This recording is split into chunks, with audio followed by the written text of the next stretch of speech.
C'est mon premier cas que j'ai fait à Luxembourg. C'était un patient de 61 ans. Il était 40 ans alors, et à la fois, il était un témoin Jéhovah. Il a absolument refus d'avoir une donnée de sang. Il a fait une syncope avec chute trauma crânien en revenant des toilettes. Il a une plaie frontale, il a 6 sutures, plusieurs autres malaises. Il a fait une autre perte de connaissance en chute. Il avait un syndrome grippal la semaine dernière et sans alitement. Il a quelques douleurs thoraciques dans ce contexte la semaine dernière et pas de voyage récent. Cliniquement, il était allongé sur le brancard, il avait 2 litres d'oxygène, il est à peu près stable. Il a une tension limite de 105 à 65, une tachycardie sinusale. Donc, à l'ETT, on a vu un aspect du cœur pulmonaire aigu sévère, le ventricule droit est dilaté, hypocognitique, insuffisance tricuspide légère, une HTAP à 40. Donc, avec le RA, c'est autour de 50-55 mm/Hg. Donc, c'est ce qu'on a fait. Ici, c'est juste une sommation. Donc, il y avait ça et on pouvait enlever tout ça de ses artères pulmonaires. Donc, ça c'était avant et ça c'était après. Donc, c'est une absence de contraste dans la région ici. Et aussi pour l'autre, une absence de contraste. Et ça, on voit un remplissage avec du produit de contraste. Donc, c'était mon cas de phare, on peut dire, à Luxembourg, pour convaincre tout le monde que ça marche pas mal. Donc, un deuxième cas que je vais vous présenter, c'est un patient aussi 61 ans. Il a fait une syncope en sortant des urgences. Il se retrouvait au sol. Il a une tension artérielle de 130 à 70, fréquence cardiaque aussi élevée, une douleur basithoracique, lombaire depuis hier, une dyspnée, une notion de fièvre depuis quelques jours. Des cavités en ETT, une cavité droite dilatée, un septum paradoxal, une HTAP aussi assez prononcée, une TAP c'est encore préservée, un ventricule du cave dilaté non compliante, une péricardie. Donc c'est ce qu'on voit, moi je ne vois pas très fréquemment, c'est le type Q3 ici dans les patients d'embolie pulmonaire, mais ça c'était assez impressionnant. Donc il a fait aussi une atteinte cardiaque, une CPK de 700, une troponine très élevée, aussi un peu plus de NT-proBNP. Donc sincèrement un cas pas très dans un état pas très bon.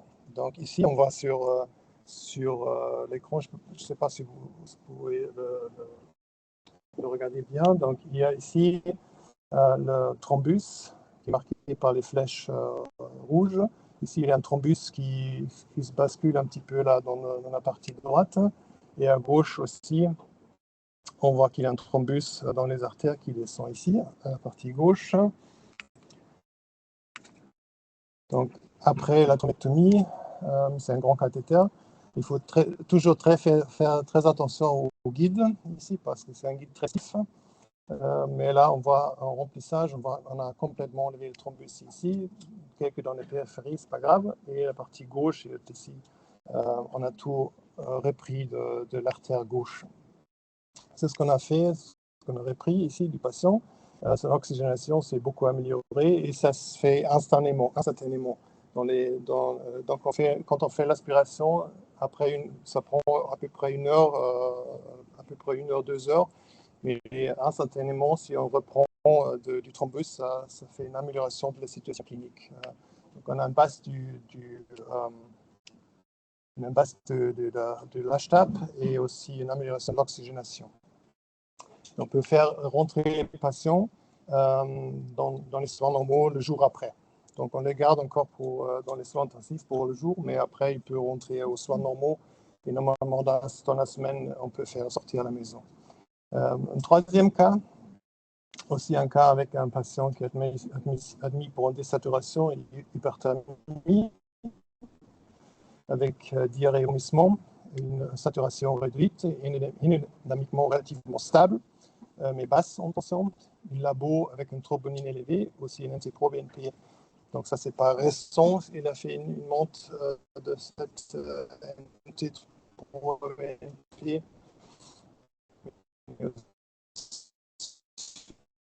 probablement à l'infection.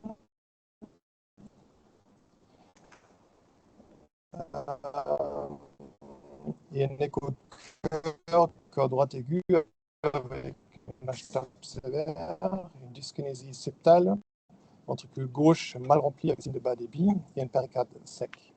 Ça, c'est aussi un cas qu'on a fait ici. On voit c'est complètement presque oblitéré par ce thrombus. Donc ça, c'est après.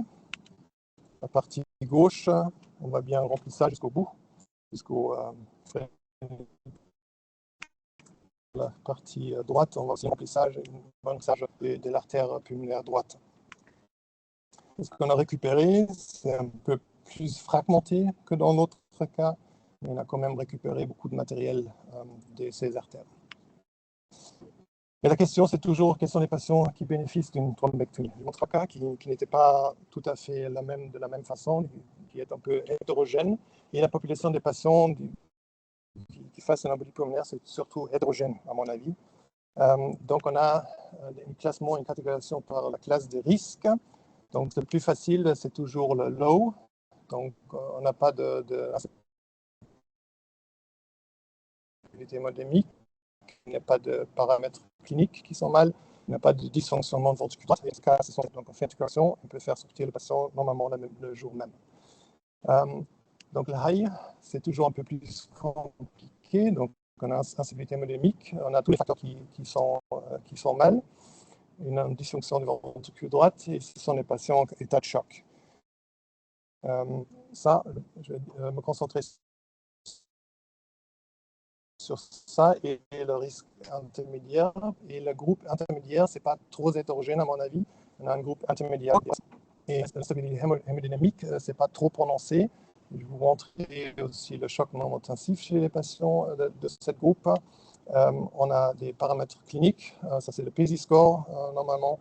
Le PESI score normal, je ne sais pas si vous utilisez, moi non, je prends le SPSI parce que c'est trop compliqué pour un cardiologue interventionnel de faire des grands scores. Donc, on fait les choses simples. Donc, le SPSI, c'est plus élevé. On va la fonction du ventricule droite et ou la troponine qui est élevée pour le groupe intermédiaire haute. Donc, le traitement, la démarche actuelle qu'on peut faire, c'est pour le patient de haut risque, c'est toujours voir est-ce qu'il y a une contre-indication contre la luse. Non, on fait la thrombolyse. Oui, on prend aussi toujours la décision avec une PERT team pour voir s'il y en a les meilleures options. Donc, si oui, s'il y a une contre-indication à la thrombolyse, on peut procéder à une thrombectomie interventionnelle ou chirurgicale, ça dépend de l'expérience qui est présente dans le centre. Donc, le risque intermédiaire haut, on peut toujours observer un petit peu, voir si ça s'aggrave. Si ça s'aggrave, on peut rediscuter pour voir si on fait une thrombolyse ou une thrombectomie interventionnelle. Et l'intermédiaire basse, dans mon expérience, ça ne s'aggrave pas très fréquemment. Donc, mais en cas où, on rediscute ça et on fait soit une thrombolyse, thrombectomie interventionnelle, mais ça c'est très rare. Donc, l'intermédiaire bas, c'est toujours aussi l'intercoagulation thérapeutique. On observe le patient un petit peu et on fait sortir après. Mais il y a beaucoup de contre-indications à la thrombolyse. Vous savez extensivement, il y a un AVC récent, il y a des antécédents d'hémorragie cérébrale, mais ça, c'est pas toujours connu si le patient rentre dans les soins intensifs, modification structurelle du cerveau. Ça, on ne sait pas toujours, c'est les patients qui entrent dans les soins intensifs, mais ça peut faire des hémorragies intracrâniennes, une diathèse hémorragique, une intervention chirurgicale, un traumatisme crânien, des hémorragies actives ou une allergie à la composition, mais ça, on ne sait pas toujours. Des contre-indications relatives des antécédents d'hémorragie majeure non cérébrale, procédure invasive ou chirurgicale récente, une grossesse et un âge avancé, parce que aussi avec l'âge avancé, on a plus de risques de faire des saignements intercérébrales. Donc, on a une bonne chiffre des contre-indications de la thrombolyse. Mais pourquoi c'est important? Ça, c'est une étude, une systemic review. C'est ce qu'on a fait. Ils ont fait la recherche sur tous les articles sur l'embolie pulmonaire de haut risque. Donc, ils ont trouvé 740 articles. Ils ont éliminé des doublis, 4. Ils ont fait réduction finalement à 27 articles qu'on peut vraiment utiliser parce que parfois, il n'y a que 5 ou 10 patients dans l'étude, donc on doit l'exclure. Donc c'est ce qu'on voit et c'est pour ça, parce qu'il n'y a pas d'homogénéité dans la groupe, on ne peut pas distinguer sur le traitement thrombolyse, anticoagulation et tout ça fait. Mais en total, on trouve une mortalité à l'hôpital autour de 30% et aussi après une 30 jours mortalité de autour de 30%. Donc il y a assez de saignements à l'hôpital et aussi des hémorragies intracrâniennes. C'est pour ça que c'est un état grave, l'embolie pulmonaire à haut risque, avec une instabilité hémorragique, c'est toujours un état grave. Il y en a un tiers des patients ne va pas sortir de l'hôpital. C'est ce qu'on peut faire avec ces patients, et je vais vous montrer les trois méthodes disponibles en Europe. Ici, c'est le FlowTriever d'Inari. Ça vient dans 3 goûts, dans 3 tailles. C'est le 16, le 20 et le 24. Normalement, j'utilise le 24 parce qu'on va aspirer à grand volume pour faire une évacuation de thrombus. On peut utiliser le 16 French dans le 24 French pour aller plus loin. Et on peut utiliser le 20 curved pour aller dans l'artère gauche parce que ça prend toujours une courbe assez prononcée. Donc, c'est plus utile d'utiliser un triever de 20 French. On a aussi des disques pour aider ou faciliter un petit peu la mobilisation des thrombus pour l'aspirer. Mais pour moi, c'est plus important et ça c'est pas présent dans les autres méthodes. Les autres méthodes, c'est on peut redonner le sang après. Donc, on fait l'aspiration, on filtre, on redonne directement au patient. Donc, on n'a pas trop de perte de sang. Donc, ça, c'est le désilé qu'on met dedans le patient. On peut injecter le sang filtré directement, on redonne au patient. Donc, on n'a pas trop de perte de sang. Quand on a commencé, c'est autour de 250, 300 cc, on doit arrêter de faire parce que le patient est devenu pâle. Il commence à être une instabilité hémodynamique.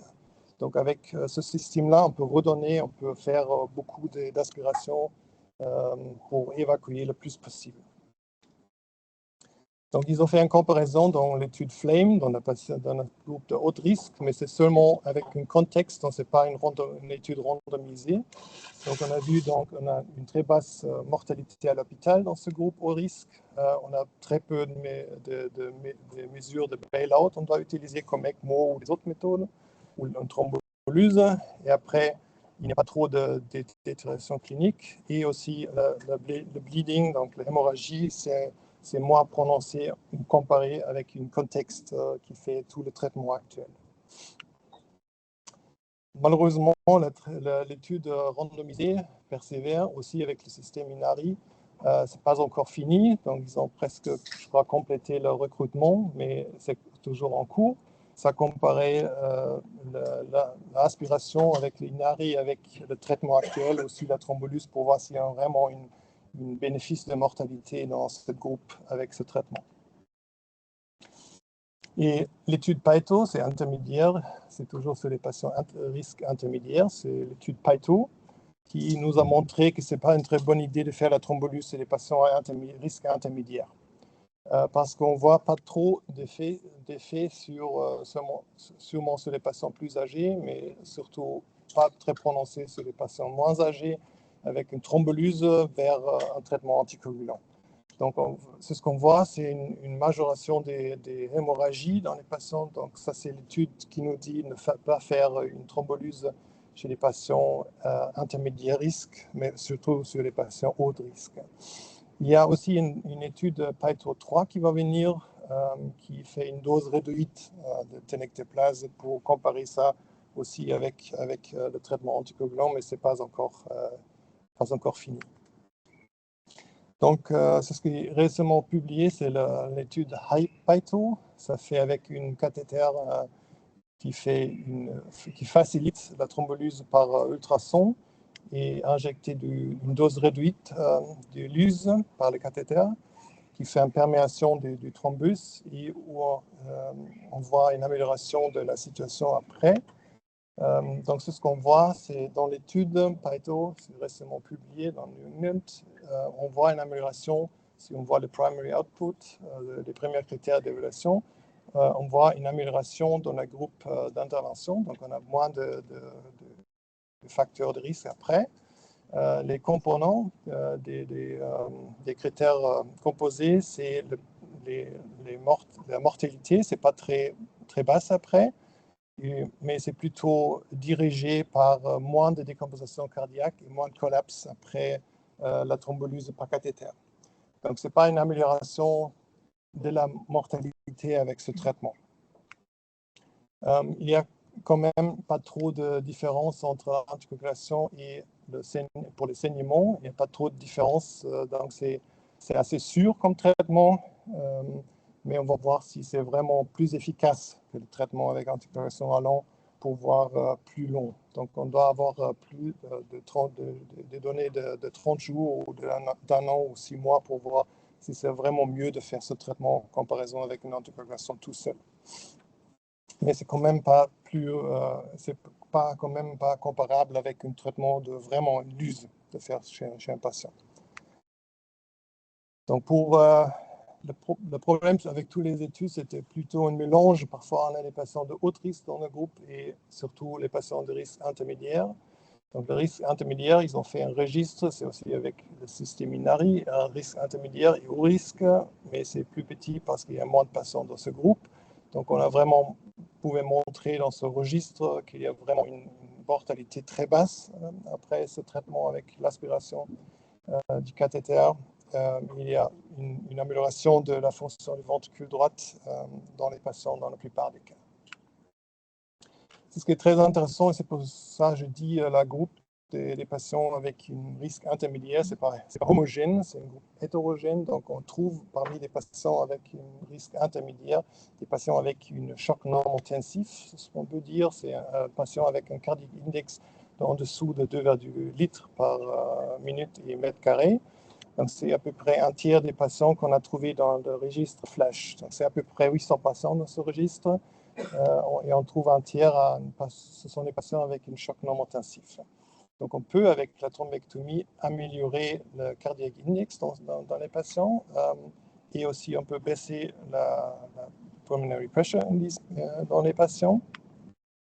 Pourquoi c'est important? Il y a des études, mais ce n'est pas encore validé dans le grand nombre des patients, mais on voit les facteurs qui influencent les résultats dans ce cas. Donc, on a des facteurs de risque, donc un troponine élevé, un élevé de NT-proBNP, une dysfonction de ventricule droite, une thrombose en selle, une DVT et une tachycardie. Ça, c'est des facteurs avec un odds ratio de à peu près 6. Donc, ça va nous donner les impressions qu'il y a plus de patients dans le facteur, dans l'état de choc non intensif, si on a une composite de tous les facteurs qui sont présents. Pourquoi c'est important? C'est pas de cette étude, c'est seulement pour identifier les facteurs de risque pour le choc non intensif. Et pourquoi c'est important, le choc non intensif? Donc, c'est ce qu'on voit, c'est une étude plus ancienne de 2005. On a vu dans les patients avec un choc non intensif, avec une tension systolique d'artère plus de 90 mm/Hg, il y a une baisse une augmentation de la mortalité des patients avec une dysfonction du ventricule droite. Ça, c'est très important. Donc, on voit des patients qui sont en choc non intensif, qui ont une mortalité plus élevée que dans les patients qui n'ont pas le choc non intensif. Dans le groupe des patients d'intermédiaire risque, on a aussi le trial, ça c'est le Peerless RCT, c'est fait avec l'Inari. Ça compare la thrombectomie par cathéter, par l'Inari, avec la thrombolyse facilitée par cathéter. Donc ça compare avec l'Écosse et on trouve une amélioration avec la thrombectomie par cathéter, mais dans la plupart des cas, ce n'est pas par la mortalité ou par la hémorragie intracrânienne, c'est plutôt par moins de détérioration clinique et moins d'admission des soins intensifs et moins de jours sur les soins intensifs. Donc, on n'a pas encore fait la comparaison entre l'étude donc entre la thrombectomie et l'anticoagulation tout seul. Donc c'est ce qu'on voit et c'est ce que je vous ai dit, on ne perd pas beaucoup de sang. Donc on a une perte de sang autour de 90 millilitres, plus ou moins, dans les patients. Et je vais vous montrer avec l'autre système que c'est beaucoup plus élevé, la perte de sang dans ce système. Donc ça, c'est très intéressant qui va venir, c'est le PEERLESS 2. C'est l'étude qui fait une comparaison du traitement anticoagulant avec le traitement par évacuation par cathéter. Donc l'autre système, c'est Indigo. Ce système, c'est une aspiration avec l'intelligence artificielle. C'est un cathéter qui fait l'aspiration, tout ça. Donc normalement, c'est à 16 French là maintenant. Donc, ils ont fait aussi plusieurs études. C'est l'Extract PI qu'ils ont utilisé ça dans l'embolie massive, qu'ils pouvaient montrer que le rapport RV-LV, c'est beaucoup plus réduit dans les cas quand on traite avec le traitement, donc c'est efficace. Mais si on fait la comparaison, ça c'est un registre des États-Unis où ils ont inclus 1800 patients. Ils ont comparé les méthodes de l'aspiration continue, donc l'Indigo avec le Inari, et on a vu qu'on a plus de mortalité à l'hôpital. On ne sait pas trop pourquoi, mais ce système est efficace, mais on a plus de mortalité en comparaison avec l'autre système. Mais quand même, ce n'est pas une comparaison entre les deux méthodes directement, donc il faut faire attention. Donc l'autre étude avec l'Indigo, c'est le Strike PE, qu'ils ont fait dans le risque intermédiaire plutôt. Et ils ont montré qu'ils pouvaient améliorer la situation, ils pouvaient améliorer dans tous les patients la situation clinique. Et il y a aussi le randomized trial, le STORM-PE trial, qu'ils ont comparé la thrombectomie avec l'anticoagulation. Dans les patients aussi, ils montrent que la fonction du ventricule droit s'améliore, même s'il n'y a pas d'amélioration de mortalité dans les patients aigus, mais ils ont suivi juste pour 7 jours après. Donc il faut aussi attendre les résultats un peu plus dans le futur pour voir s'il y a vraiment une amélioration de la mortalité avec ce traitement. Le problème, à mon avis, c'est qu'on perd à peu près 300 millilitres du sang, plus ou moins 180. Donc pour moi, c'est beaucoup de perte de sang dans ce système-là. Il y a aussi aux États-Unis couramment ce système Symphony, c'est aussi une aspiration par cathéter, mais ça perd autour aussi de 300 cc du sang. Pour moi, ça c'est une chose qu'il faut absolument améliorer pour réduire le problème du mortalité, à mon avis. Donc, à Luxembourg, on fait couramment ce système-là. C'est pour le haut risque, on prend la décision de HARTIM, une perte. On voit si le patient, on prend la décision si le patient a besoin d'un ECMO. S'il a besoin d'un ECMO, on fait l'ECMO. On reprend la discussion pour voir si c'est une thrombectomie interventionnelle ou une thrombectomie par chirurgie. S'il n'a pas besoin d'ECMO, un risque intermédiaire haute, on regarde un petit peu, on observe le patient, voir s'il y a une aggravation de la situation clinique. S'il y a une aggravation de la situation clinique, on se pose la question aussi, c'est besoin de faire un ECMO ou non, ou on fait faire une thrombectomie interventionnelle, une thrombectomie chirurgicale. Donc en cas où ça ne s'améliore pas, ou ça s'améliore, on fait une intégration thérapeutique sur les deux cas. Et ça, c'est rarement qu'un intermédiaire basse, que ça s'aggrave sous traitement anticoagulation. Une aggravation de situation clinique, c'est les signes de choc, une augmentation de la fréquence cardiaque, chute de la pression artérielle, détérioration de l'oxygénation, augmentation de la fréquence respiratoire et une augmentation du lactate sérique dans les patients. Donc on rediscute les cas après, voir tout de jour à jour, voir si le patient se dégrade. On essaie d'éviter la thrombolyse parce qu'on voit que ce n'est pas trop bien. Donc, on voit le problème, c'est toujours si le patient est dans un... Ici, vous avez toutes les disponibilités à l'hôpital. Au Herzzentrum à Luxembourg, on a aussi toutes les choses disponibles. Donc, on évite de faire la thrombolyse parce que si on doit mettre un ECMO, c'est un grand bazar après. Ouais. Non, on évite de faire ça. On va pour la thrombectomie directement, soit par chirurgicale, soit par la thrombectomie interventionnelle. Donc, on prend la décision avec le chirurgien cardiaque et aussi l'anesthésie. On prend la décision si on procède à une interventionnelle ou si on a besoin d'un ECMO, oui ou non. Le problème, on a toujours, et c'est ce que vous avez probablement aussi, c'est si vous avez un patient de haut risque dans un autre centre, un petit hôpital, et, avec le dos au mur. Donc, on n'a pas de choix. Donc, on doit accepter qu'il fait une thrombolyse, mais au centre, on évite de faire la thrombolyse chez le patient. La recommandation pour tout le monde là, c'est de faire la thrombolyse. Ouais. Il n'y a d'ailleurs pas d'étude de thrombolyse versus Ouais, c'est que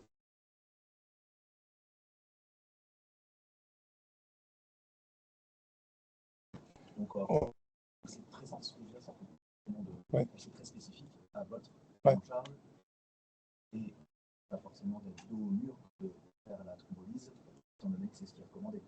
Ouais. Ouais, vous avez raison. C'est recommandé de faire la thrombolyse, mais si vous voyez le chiffre des contre-indications, on trouve, si on a un cas vrai, c'est vrai, si on a un cas vraiment qui peut bénéficier d'une thrombolyse, mais dans mon expérience, on a beaucoup de cas avec des contre-indications. Donc, on a beaucoup de cas, la plupart des cas, il y a des contre-indications contre la thrombolyse. Si on vraiment suit toutes les recommandations de la thrombolyse, parce que ça, pour nous, c'est un problème. Si on ne suit pas la recommandation de contre-indication, il y a un problème, il y a un saignement après, on est légalement responsable pour avoir une thrombolyse. Ouais.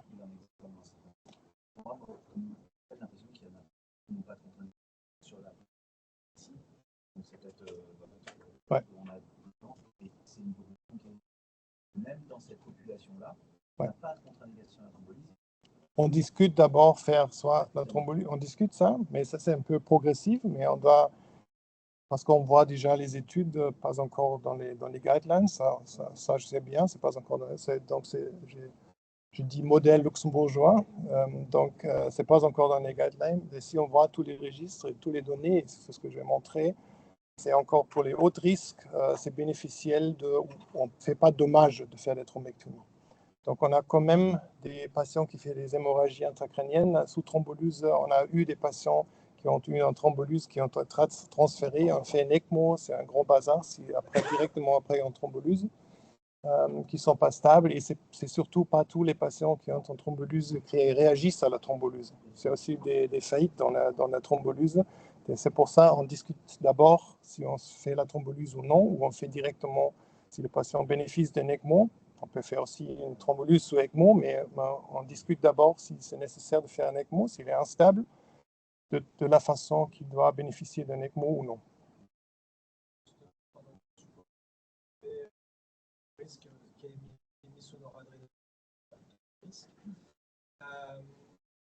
Vous allez accepter de le prendre en thrombectomie sans ECMO ou vous demandez l'ECMO pour sécuriser votre geste? Normalement, dans ce cas-là, qu'il est sous catécholamine, je pose déjà les guides.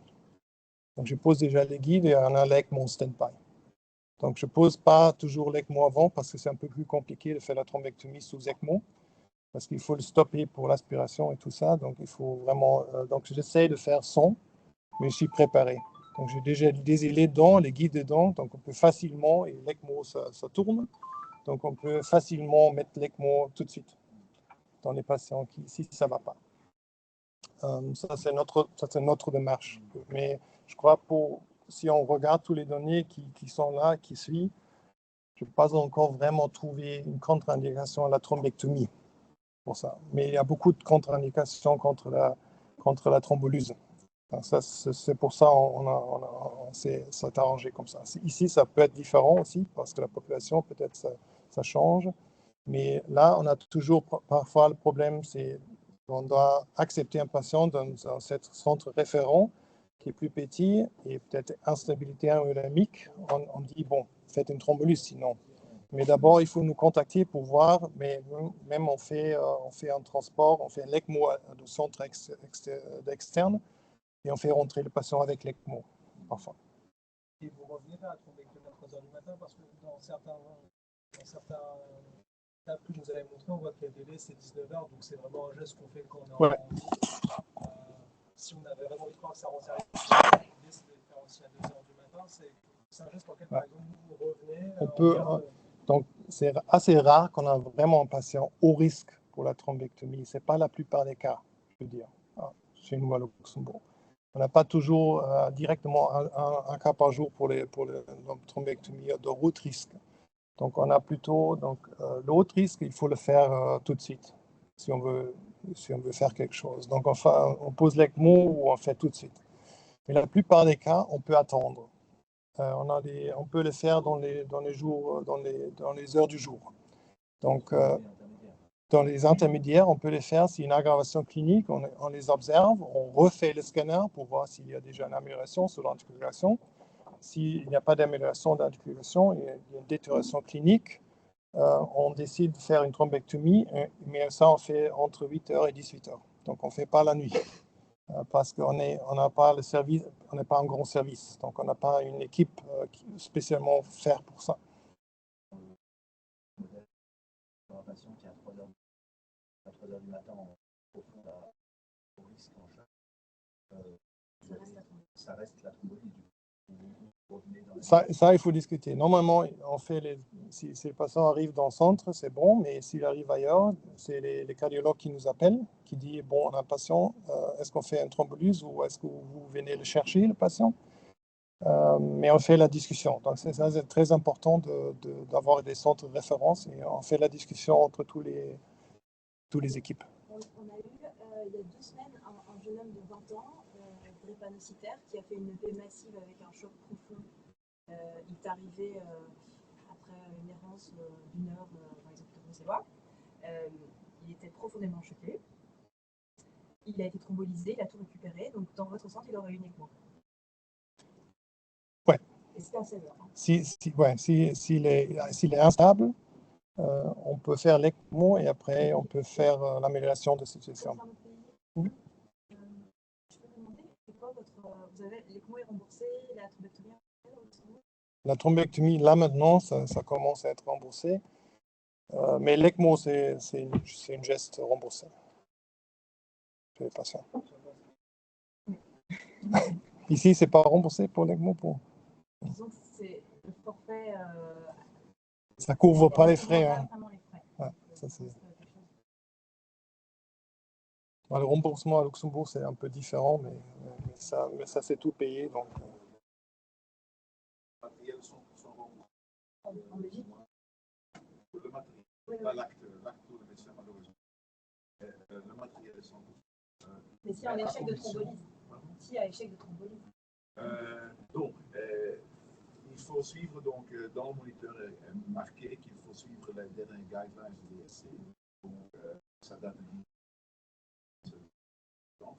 Mais il y a un consensus 22 qui a précisé un peu. Et là, ils ont dit clairement, voilà, si vous avez une massive, il faut donner la thrombolyse et attendre 2 à 4 heures. Il n'y a pas d'amélioration de passer la thrombolyse.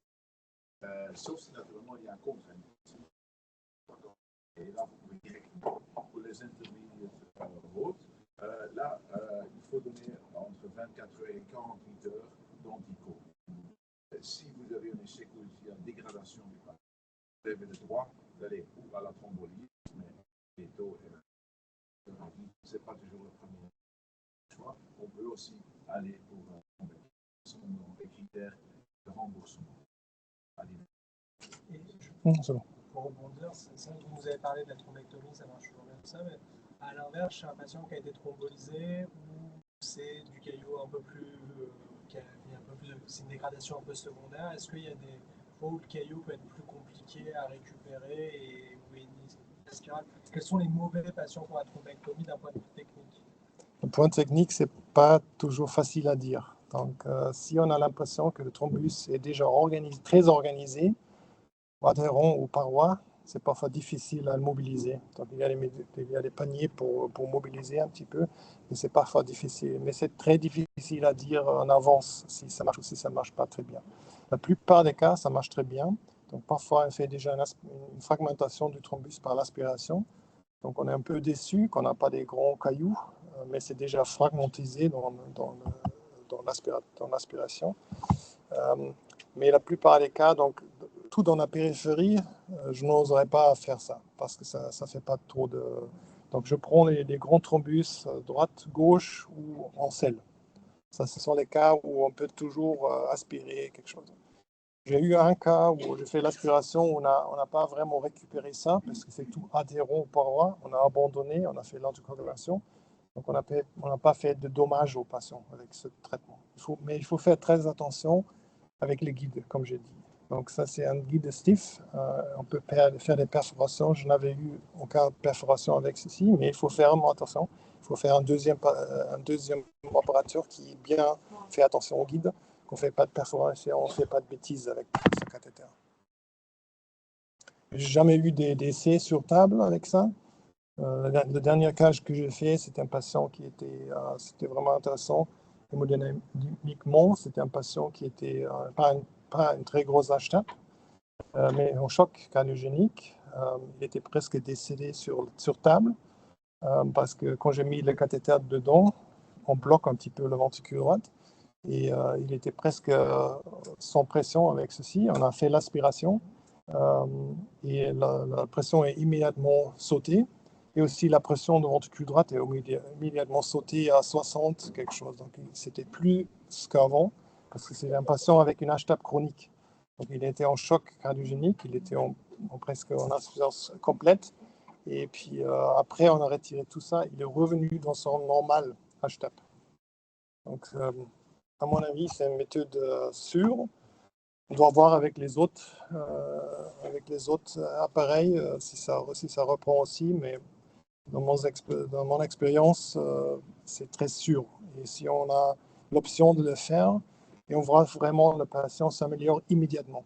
Donc on peut le mettre sur les soins normaux le jour après. Donc normalement, on le garde pour le soir, mais normalement, on peut aussi faire rentrer tout de suite aux soins normaux après. On a évacué le thrombus.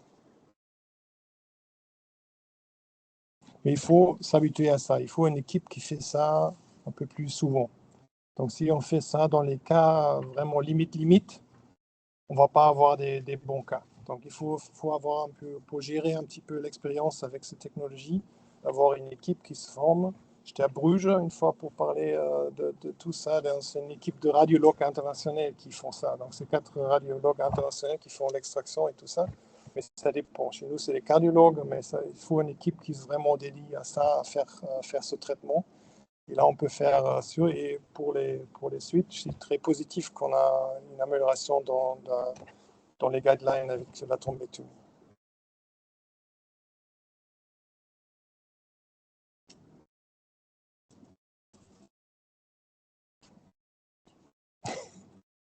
Encore tout.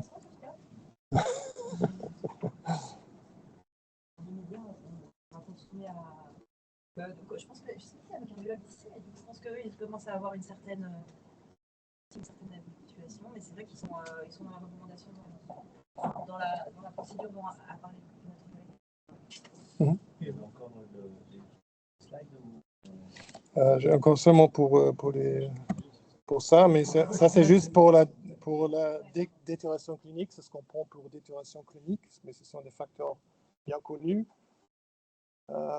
Donc on observe les patients, on voit si les patients on refait le scanner, comme j'ai dit, on refait le scanner le jour après pour voir si l'anticoagulation a déjà amélioré les choses. Et on ne prend pas le patient on bloque pour faire l'évacuation s'il n'y en a plus de thrombus. Donc on refait le scanner et puis après on fait ça. Ce sont les paramètres qu'on observe un petit peu pour voir s'il y a une détérioration clinique.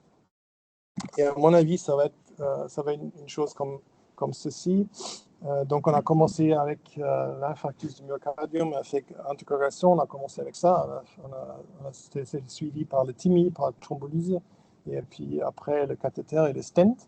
Et pour le stroke, c'était la même chose.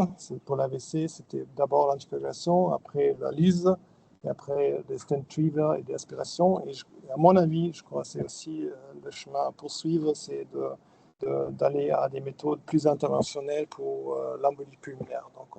Donc on suit la lyse, mais parce que la lyse, à mon avis, dans les cas, c'est effectif, mais parfois, ce n'est pas effectif, il y a des contre-indications. Donc, comme autre option, on a toujours à voir à ça, mais l'étude qui suit, j'espère qu'il y a plus de données pour justifier qu'on l'utilise directement.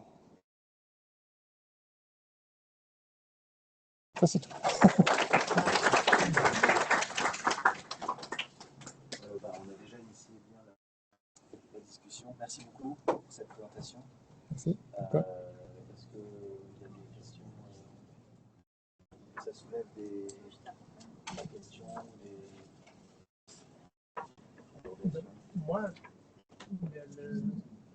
le côté thrombectomie chirurgicale, j'ai entendu quand même, il y a des groupes où faire la thrombectomie quand même sur aigu, sur chronique, ils vont quand même faire la thrombectomie mécanique en se disant, monsieur, je retire l'aigu, même s'il y a des signes de thrombus organisé de longue date, ben, on revient à ce qu'il était avant, donc avant le critère de choc. Vous avez l'air de dire s'il y a un signe de thrombus très organisé ou une histoire, etc., vous partez plutôt dans la thrombectomie chirurgicale qui est par contre très invasive, très lourde. Donc la thrombectomie invasive ou chirurgicale, on a la chance d'avoir une chirurgien qui est très expérimenté dans cette méthode. Mais c'est plutôt les patients qu'on a fait, c'est aussi un cas aigu parfois on fait, c'est des cas où thrombus in transit, donc s'il est capté entre l'oreillette gauche et droite, parce que parfois ça fait des AVC, parce que s'il y a des trous là, on a fait des cas chirurgicaux pour enlever tout ça, pour fermer le septum, mais là, il attend plutôt, il aime bien les cas plus tard, donc il aime bien attendre 3-4 mois pour consolider tout ça, pour qu'il puisse, avec moins de risques, enlever tout le thrombus. Donc comme ça, on travaille ensemble pour discuter tous les cas, mais c'est plutôt, il préfère les cas chroniques. Donc il préfère les cas où c'est complètement consolidé, parce que là, il peut tirer comme un chewing gum, il peut retirer tout. Il peut diminuer ça, et il y a moins de mortalité quand il fait ça planifie, on peut dire, dans 2-3 mois, que donc aigu dans les cas aigus. Donc pour protocole, il y a toujours un thrombectomie. Non, pas toujours. Dans les patients d'USI, dans les patients d'USI, plus ou moins, il y a plus ou moins, en tout cas, les patients qui nous intéressent. Oui, d'accord, mais là, les patients chauds, ils vont en thrombectomie. Et comment, dans la balance risque-bénéfice d'une thrombectomie, artériectomie pulmonaire, donc chirurgicale, comment elle rentre dans votre modèle si le risque d'aller en chirurgie précoce, sous ECMO, d'une embolie pulmonaire... Ça, c'est très rare. Donc, ça, c'est très rare. Donc, comme je dis, le chirurgien est très expérimenté dans ça, mais il préfère d'avoir des cas chroniques. Donc, ça, c'est juste une option. Non, ça, c'est pas directement le chemin pour y aller. Ça, c'est un cas pour voir s'il y a des cas. On a fait un cas, ce que j'ai dit, un thrombus in transit, où c'était aigu, et aussi une autre risque d'avoir un AVC avec. Donc là, on a fait sous ECMO une thrombectomie. Il a survécu, mais ça, c'est très risqué. Donc, il faut faire, ça, c'est pas toujours la thrombectomie interventionnelle, mais on discute toujours les cas, si on va vraiment procéder à faire une thrombectomie ou non. Donc ce sera de toute façon, parce que le flowchart, moi, ce que j'avais compris, là, une fois qu'il y a l'ECMO, s'il n'y a pas de thrombus flottant, s'il n'y a pas de signe aigu sur chronique, on va à la thrombectomie pulmonaire, mais ça, c'est retardé. Oui, ça, c'est retardé. Normalement, ça, c'est retardé. Dans ce cas-là, j'essaye, si en cas, je ne trouve pas c'est très chronique, j'essaie toujours une thrombectomie interventionnelle. Et s'il y a un échec de la thrombectomie interventionnelle, on peut toujours attendre. On a fait un cas où on n'a rien récupéré parce que c'était trop chronique. Ça ne se voit pas trop en CT scan avant. Mais on a fait l'anticoagulation, on a gardé le patient, mais là aussi, une thrombolyse n'est pas efficace. Donc, si vous avez une thrombose très organisée, une thrombolyse ne fait rien. Donc là, on a attendu, on a fait l'anticoagulation, on a suivi le patient, et puis après 2-3 mois, il a fait une thrombectomie chirurgicale après, parce qu'il a toujours un HTAP trop élevé. Parfois des soucis c'est effectivement l'accessibilité dehors des œuvrables Ouais. C'est facile de se rencontrer pour discuter le cas, mais le lundi de Pâques, c'est pas la même chose. Vous êtes, Nous, on a justement une groupe, c'est pas toujours nécessaire. Donc, la groupe PERT, c'est énorme. Donc, c'est pneumologue, c'est chirurgie cardiaque, c'est l'anesthésie et tout ça. Donc, c'est ce qui est prévu comme dans la littérature, c'est énorme. On ne peut pas toujours rejoindre tout le monde pour une conférence sur tous les cas. Donc, on discute normalement entre chirurgiens cardiaques qui font les ECMO chez nous et qui suivent sur les soins intensifs et les cardiologues interventionnels. Et comme ça, c'est une petite groupe de pertes, quoi. Donc, pour commencer. Oui, ça on peut faire dans la nuit, un appel pour voir si on fait le cas ou non. Mais la plupart des cas, on n'est pas trop réveillé par ce cas-là. Donc, normalement, ils attendent pour le matin, ils nous appellent le matin. Donc, j'ai une embolie pulmonaire, il est plus ou moins stable et on discute. Donc, c'est rarement qu'on a vraiment un appel la nuit pour faire une thrombectomie.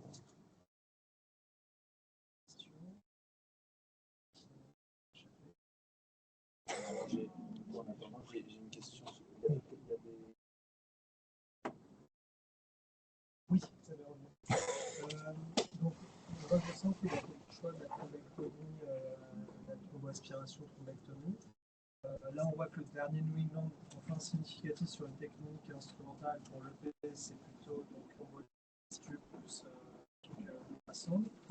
Qu'est-ce qui vous a fait partir sur cette technique-là? J'ai l'impression qu'on voit que c'est radicalement efficace et tout de suite la thrombectomie, mais c'est un avis pour avoir utilisé l'autre dispositif où on voit des fois le thrombus ne pas bouger. Bref, est-ce que vous avez choisi la thrombectomie parce que c'est plus efficace et moins contre-indication, ou parce que si vous avez vu que l'autre technique marchait moins bien, ou c'était pas remboursé, ou je ne sais pas? Non, c'est dans le Peerless qu'on a vu ici. Donc ça ferait vraiment une comparaison entre la LUS par cathéter, facilité par cathéter, ultrason, et la thrombectomie par aspiration. Et ça nous a montré que c'est plus efficace de faire la thrombectomie à grand diamètre que de faire la thrombolyse. C'est ce qui est un peu plus rassurant là, pour le moment, c'est la hyperéto qu'on n'a pas plus de saignement. Parce que moi, j'ai des doutes quand on fait, même si on doute de tenectéplase plus faible, on peut toujours augmenter le risque de saignement. Mais apparemment, ce n'est pas le cas. Donc, à mon avis, c'est moins efficace de faire l'ECOS en comparaison avec le grand truc, mais c'est plus facile à établir. Donc, on peut toujours discuter ça, parce que là, l'ECOS, c'est très facile. Donc, on fait des cathéters, on fait l'un à l'autre, et puis on branche et on met sur soin intensif et on garde pour 12 heures. C'est plus facile techniquement, c'est plus facile pour la plupart des cardiologues que de faire la thrombectomie par aspiration. Donc, si on n'a pas d'autres options pour faire la thrombectomie, la grosse thrombectomie, on peut utiliser ça selon l'étude récente.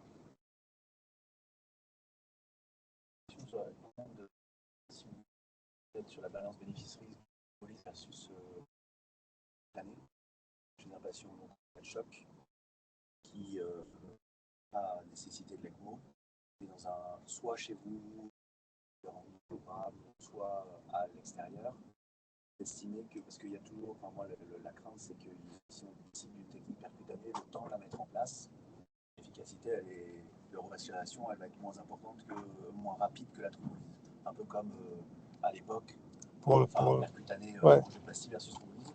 Est-ce que vous pourriez dire un cut-off de temps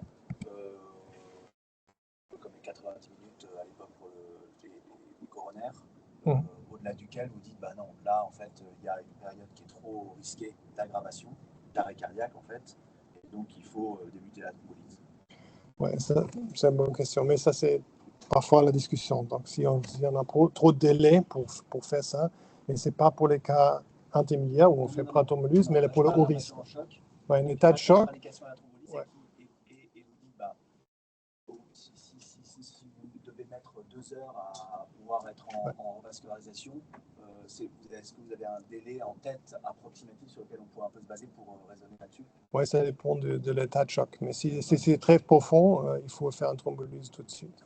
On est dos au mur, et c'est la même chose comme le STEMI. Quand on est très très loin d'un centre qui fait la revascularisation percutanée, on a toujours dans les guidelines droit de faire une thrombolyse, même si c'est plus ou moins efficace, mais on a 30% d'échecs. Donc, on n'a pas toujours un bénéfice d'une thrombolyse. C'est pour ça, je dis, pour moi, on peut moins calculer le résultat d'une thrombolyse. Ça peut être bénéficié, ça peut être immédiatement faire la résolution des problèmes, mais il y a aussi des échecs de thrombolyse et surtout des contre-indications qui sont pas un grand nombre des chiffres, grand nombre des contre-indications. On ne peut pas vraiment faire une thrombolyse. Donc c'est pour ça, c'est un médicament, mais pour moi, c'est moins calculable le résultat de ça. Donc je sais mieux avoir une thrombectomie, c'est ce que j'ai comme résultat après. C'est plus une remarque. J'ai l'impression que vous mettez vos jetons plutôt sur le à risque intermédiaire avec la thrombectomie, aussi la haut risque. C'est vrai que dans mon expérience clinique, toutes les EP intermédiaires haut risque que j'ai en fait, de 10 ans que je suis senior en soins intensifs, sont tous sortis de soins intensifs au bout de 24 heures et la petite surveillance EP intermédiaire haute. Moi, j'ai l'impression qu'elle s'aggrave jamais. Alors, dans les études disent que j'ai tort, mais j'ai l'impression qu'on n'a pas les patients des études, mais c'est rare que ça s'aggrave et je ne suis pas sûr du gain de la thrombectomie. Alors, pour le coup, je parierais je trouve plutôt sur celle à haut risque où, clairement, même un peu de thrombolyse ou un peu de thrombectomie, ça améliore tout de suite le patient, on le voit. Donc, c'est marrant, je trouve. Enfin, vous, est-ce qu'avant l'ère de cette thrombectomie, vous aviez vraiment des patients qui s'aggravaient comme ça, qui vous proposiez la thrombolyse secondairement? Ouais, je ne sais pas qu'est-ce qu'on gagne en fait. Vos patients, ils ont pas de, ils ont passe de 92 à 94 de SAT à 98. Baisse leur HTAP, c'est normal, mais c'est pas une HTAP qui est si sévère que ça, vu qu'ils arrivent à vivre avec, sans vasopresseur, sans lactate, sans quoi que ce soit. Donc je ne sais pas qu'est-ce qu'on gagne en fait. C'est vraiment une question. Non, c'est bon, c'est une bonne question. Le problème pour moi, c'est ce qu'on ne voit pas. J'ai travaillé beaucoup sur les soins intensifs avant, mais c'est ce qu'on ne voit pas. On sent le patient, on est bon. On a vu que le patient survit. On met sur les soins normaux, le patient sort à la maison, mais on sait des études qu'il y a beaucoup de patients qui meurent après. Donc, on peut le faire sortir des soins intensifs. On est bon, on a fait le traitement avec anticoagulation ou d'autres choses, et après, on ne les voit plus. Mais dans les études, il y a une mortalité derrière. Donc, c'est ce qu'on veut voir avec les données, toutes les études qu'ils font, si on a vraiment une amélioration de la mortalité après. Et aussi, vous avez dans les patients pas mal de chiffres de patients qui ont une HTAP élevée après l'embolie pulmonaire. Donc, il y a une mortalité derrière l'hôpital. C'est ce qu'on ne voit pas. Je suis tout à fait d'accord. Avant cette technologie, on a fait l'anticoagulation, on était heureux d'embolie pulmonaire, fait sortir à la maison. Et là, derrière, il y a une mortalité à la maison et aussi une détérioration clinique physiquement. Donc, il ne peut pas faire tous les efforts. Il a un HTAP toujours élevé. Dans les CTPA, c'est ce qu'on ne voit pas comme médecin de soins intensifs. Là où le suivi Ouais. Ouais. C'est pour ça qu'il faut voir derrière. Donc, il manque encore beaucoup de chiffres. Ça, je suis d'accord. Il manque encore. Et on doit montrer que la mortalité et la qualité de vie est plus bon après la thrombectomie, dans 30 jours, 1 an, 2 ans et tout ça. Ça, il faut voir avec toutes les études où on va faire vraiment une randomiser, voir qui est mieux après 1 an, 2 ans, qui a moins de mortalité. Ça, je suis tout à fait d'accord. Et c'est seulement, on l'a vu, j'ai fait beaucoup les années aux soins intensifs, on a la vue sur les soins intensifs, on fait sortir le patient et là, après, le patient, c'est bon. Il a survécu, mais ce n'est pas la vérité derrière. Donc,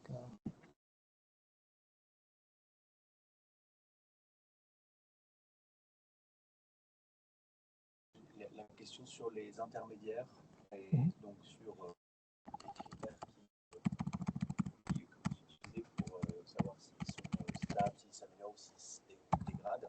S'ils se dégradent, vous allez vers l'année, intermédiaire haut, et vous avez dit un scanner à J2 que vous faites. Quels sont les critères scanographiques que vous regardez? Parce qu'on apprend tous que la coagulation seule, ça ne va pas en 2 jours. On n'attend pas une régression du caillot. Je ne sais pas si on va attendre une régression des cavités droites parce que le scanner, c'est pas très bon pour évaluer la taille des cavités. Et donc vous attendez de voir surtout si ça ne se majore pas ou alors. Et ça ne majore pas. S'il n'y a pas de majoration du thrombus. S'il n'y a pas de la thrombus en plus. S'il n'y a pas de thrombus en plus, si la situation reste la même et les patients se dégradent cliniquement, mais c'est ce qu'on avait, c'est un patient avec une anticoagulation et tout ça. Et même après une thrombolyse, on va voir s'il y a encore des thrombus à aspirer. Donc, ça va être les mêmes à J2, on ne s'attend pas avec le scanner. Donc, ça pourrait être pire, mais ça peut être pire. Ça peut être pire, mais j'ai déjà vu des cas où c'était mieux après, mais pas forcément. Si on voit une amélioration, on n'a pas besoin de procéder à des trucs plus invasifs. S'il n'y a pas d'amélioration ou s'il y a encore les thrombus aspirables, donc pas dans la périphérie, donc parfois on vit plus dans la périphérie que dans le central. C'est systématique le scanner J2 dans les opérations. Oui, si on voit une aggravation de la situation clinique. Si on voit une aggravation clinique, on repasse en scanner. Ok, mais s'il est stable ou s'il s'améliore, pas de scanner. Non, pas de scanner. Est-ce que la présence ou pas d'une limite qu'elle a normalement dans certains pourcentages, ça va un peu changer votre façon de raisonner, notamment de mettre un filtre parce que vous enlevez du caillot, mais il y a toujours une réserve de caillot qui peut partir. C'est comme ça. Est-ce que des fois vous combinez, par exemple, s'il y a beaucoup de phlébite avec ça irait se lancer par terre plus loin. Dans le filtre cap, je n'ai pas fait, mais je fais la thrombectomie dans les veines aussi avec le même cathéter déjà. Okay. Parce qu'avant, quand on fait ça, on fait avec écho, on fait la ponction sous écho. J'ai vu dans un cas où il y a déjà une obstruction de la veine, donc je ne peux pas passer par là. Donc j'ai passé en contralatéral, j'ai fait l'aspiration avec le linear system, j'ai fait l'aspiration, j'ai vidé tout ça. Et vous voyez aussi dans les études qu'il y a qui parfois les patients refassent, même sous ECOS, ils refassent une embolie pulmonaire. Donc c'est toujours un risque de faire ça. Mais à mon expérience, il n'y a pas d'études qui montrent qu'un filtre permet d'améliorer vraiment la situation. C'est plutôt l'anticoagulation efficace après ou bien l'aspiration de thrombus aussi dans les veines. Merci beaucoup.